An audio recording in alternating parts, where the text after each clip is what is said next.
In the summer of 1845, a 27-year-old man walked into the woods. He carried an axe, some borrowed tools, and a few dollars.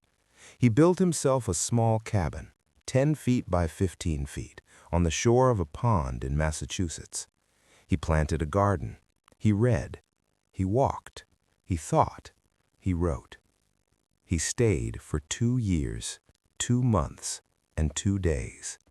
And what he left behind when he walked back out of those woods, a book, a philosophy, a way of seeing, has been quietly changing lives ever since. His name was Henry David Thoreau, and the question he asked at Walden Pond, the one that drove him into the woods in the first place, is the same question that wakes a lot of people up at 3 in the morning in the year we are living in right now. I went to the woods because I wished to live deliberately, to front only the essential facts of life and see if I could not learn what it had to teach, and not, when I came to die, discover that I had not lived. When was the last time you asked yourself that question, honestly? There is a particular kind of exhaustion that is almost impossible to explain to someone who hasn't felt it. It is not the exhaustion of hard work. Hard work is honest. Hard work has edges. You know where it begins and where it ends, and there is something satisfying in its completion. This exhaustion is different. It is the exhaustion of complexity, of managing, endlessly, relentlessly managing a life that has grown so large, so loud, so full of obligation and notification and expectation and performance that you can no longer hear yourself think. You wake up and the list is already there, the emails that arrived overnight, the calendar that was full before you even opened it, the decisions that need to be made, the people that need to be answered, the version of yourself that needs to show up again and perform competence and capability and calm. And somewhere beneath all of it, buried so deep you can barely feel it anymore, is the person you actually are, the one who has opinions and longings and questions and a hunger for something real that no amount of productivity can satisfy. Thoreau saw this coming. In 1845, before the internet, before the smartphone, before the 24-hour news cycle and the algorithm that knows your fears better than your closest friend. He looked at the civilization building around him, the railroads, the factories, the relentless mechanical acceleration of American life, and he said something that was radical then and is nothing short of revolutionary now. The mass of men lead lives of quiet desperation. Quiet desperation, not loud misery, not dramatic suffering. Quiet desperation. The kind you carry so long you forget it's there. The kind that looks from the outside like a perfectly successful life. To understand what Thoreau was really doing at Walden Pond and why it matters so deeply to the life you are living today, we need to understand what he was not doing. He was not escaping. He was not hiding. He was not having a breakdown or a crisis or a romantic flirtation with poverty. He was conducting an experiment. I wanted to live deep and suck out all the marrow of life. That phrase, suck out all the marrow of life, is not the language of a man running away. It is the language of a man running toward something. Something he was convinced existed, something he was determined to find, something he believed the noise and complexity of ordinary life was making it nearly impossible to reach. He called it the essential facts of life. Not the comfortable facts, not the convenient facts, not the facts that flatter us or confirm what we already believe. The essential ones. The ones that remain when you strip away the performance, when you take away the audience, when there is no one to impress and nowhere to be and nothing to manage, and you are left simply with yourself and the morning and the question of what actually matters. Let me tell you what a day at Walden Pond actually looked like. Thoreau woke with the sun. He spent his mornings in what he called beautifully a morning work of the mind, not answering letters, not attending to obligations, just thinking, observing, writing in his journal, sitting outside and watching the light change on the water. Then he would tend his bean field, simple, physical, repetitive work, the kind that quiets the mind without demanding it. He grew just enough to pay his minimal expenses and eat. In the afternoons, he walked, sometimes for 4 or 5 hours, through the woods, along the pond, into the town of Concord and back.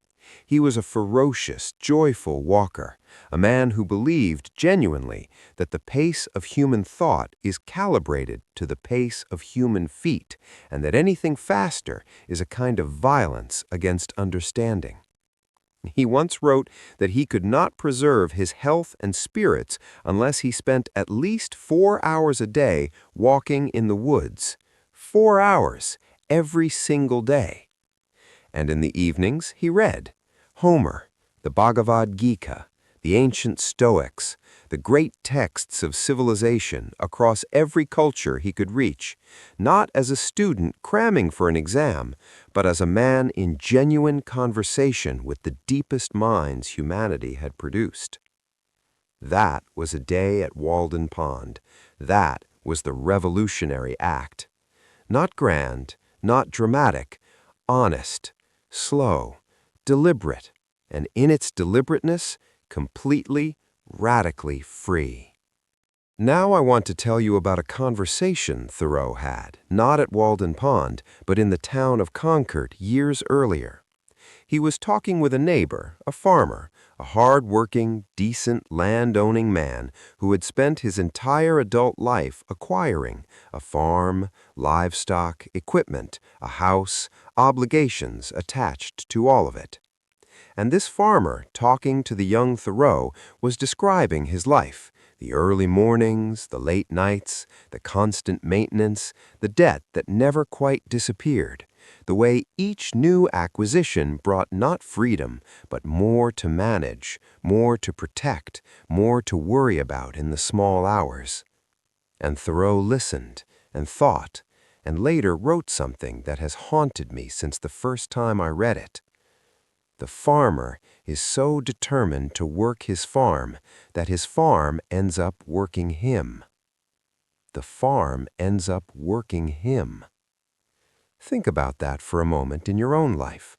The house that requires the income, that requires the job, that requires the schedule, that leaves no room for the life the house was supposed to contain.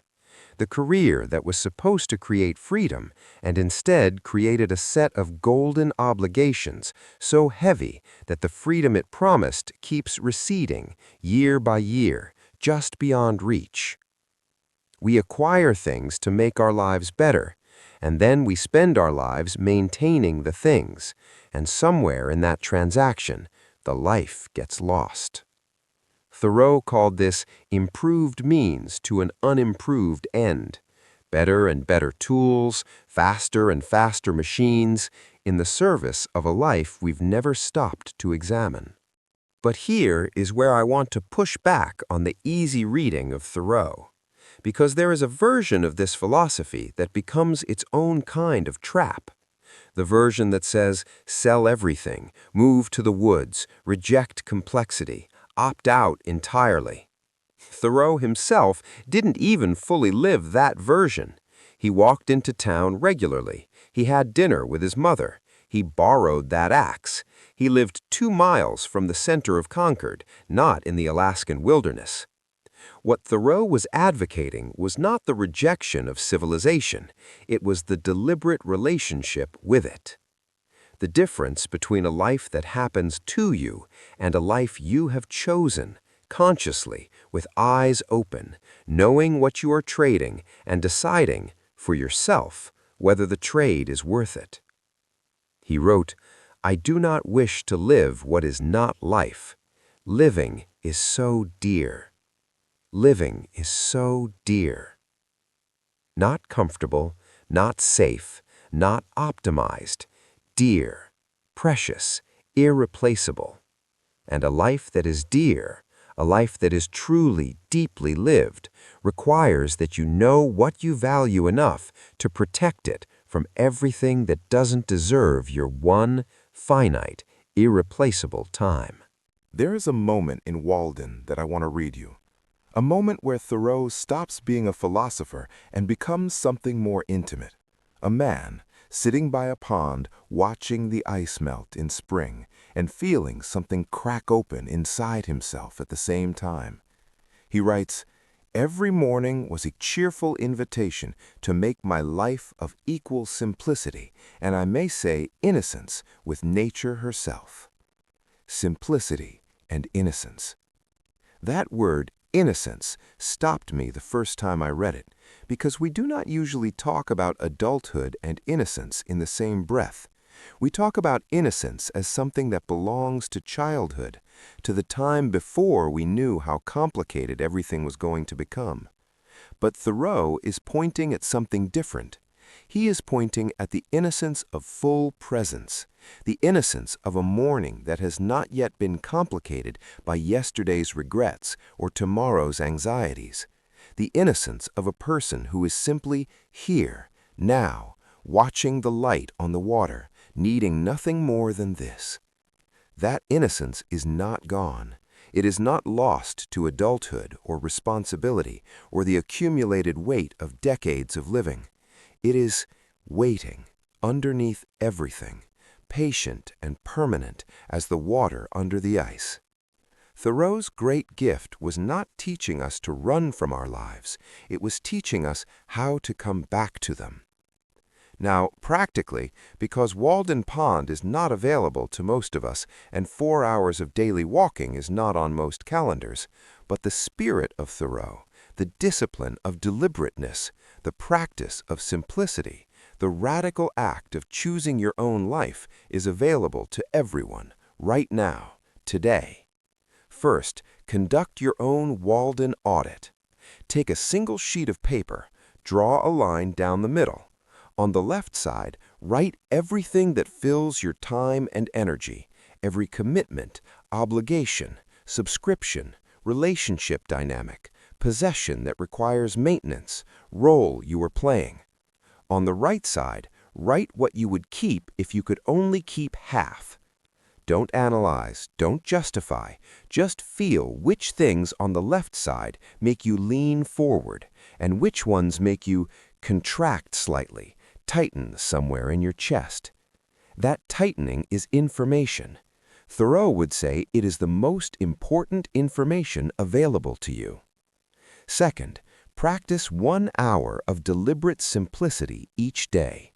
Not productivity, not optimization, simplicity. 1 hour where you are doing only one thing, walking without your phone, eating without a screen, sitting in a garden or a park or by a window with nothing to accomplish, reading something that has no practical application but feeds something real in you. Thoreau called this the morning work of the mind. You don't have to do it in the morning, but you have to do it somewhere in the day, because a day with no space in it is a day you were not present for. And a life made entirely of days you were not present for is not a life. It is a schedule. Third, make one deliberate subtraction this week. Not an addition, not a new habit or a new system or a new way of managing the complexity, a subtraction. One commitment that you have been honoring out of inertia rather than genuine value.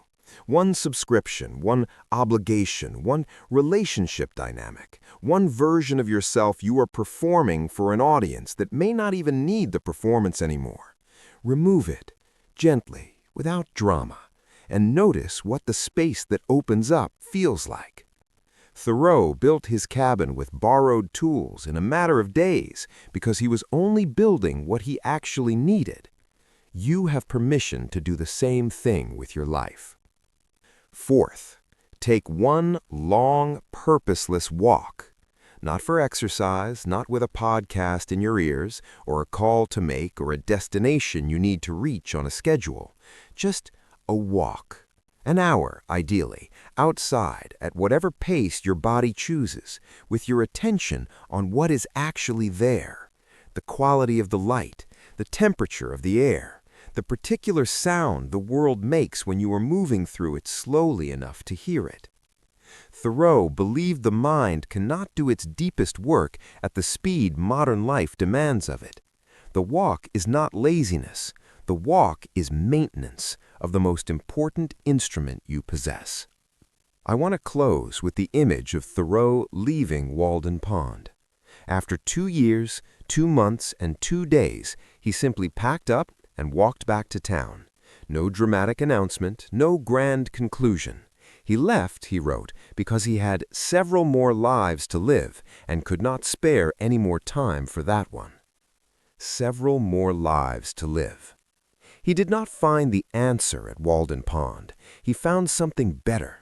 He found the practice, the discipline of returning again and again to the question of what is actually essential, of living deliberately enough to notice when you have drifted, of having the courage, the quiet, radical, daily courage to simplify back toward what is true.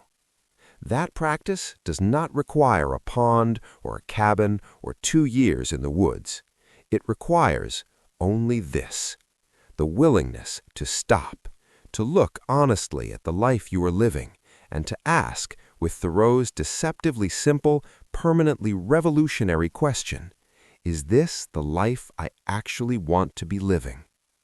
And so I leave you with that question today. Not the life you inherited, not the life that assembled itself while you were busy meeting everyone else's expectations. Your life, deliberately chosen, honestly examined, strict of everything that is not essential. If you began that life, not all at once, but one small, deliberate simplification at a time, what would be the very first thing you let go of? Leave that in the comments, because that answer is not small. That answer is the beginning of everything. I'll see you in the next one.